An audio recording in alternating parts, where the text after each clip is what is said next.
Malkeinu, oye nuestro clamor. Avinu Padre nuestro, Malkeinu Rey nuestro, hemos fallado ante ti, Señor. No tenemos rey sino tú, en polvo cae nuestro orgullo.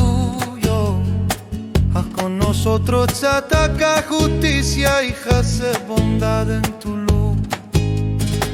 Genenu, danos gracia, Ananu, respóndenos hoy.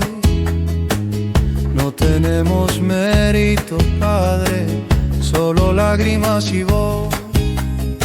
Escríbenos en Sefer Haim, libro de vida, en libro de paz y perdón. En el día del ayuno santo, sana nuestro corazón.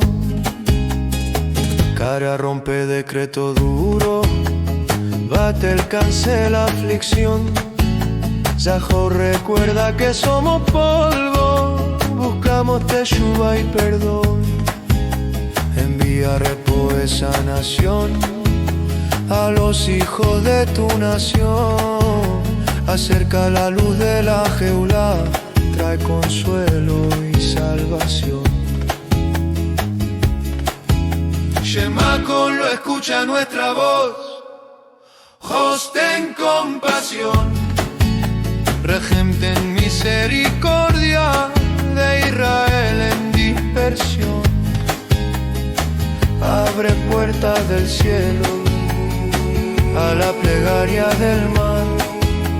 Zahor Ahavat Kadmoni, amor ancestral.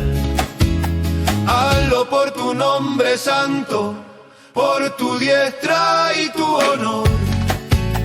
Kadosh, santidad eterna, enciende nuestro interior. Avinu Malkeinu, oye hoy en el día del perdón. Danos luz en la noche y shalom, paz al corazón.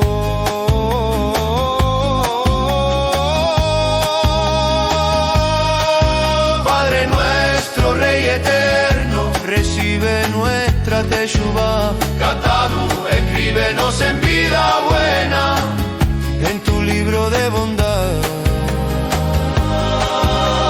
Avinu Malkeinu, escucha nuestro clamor.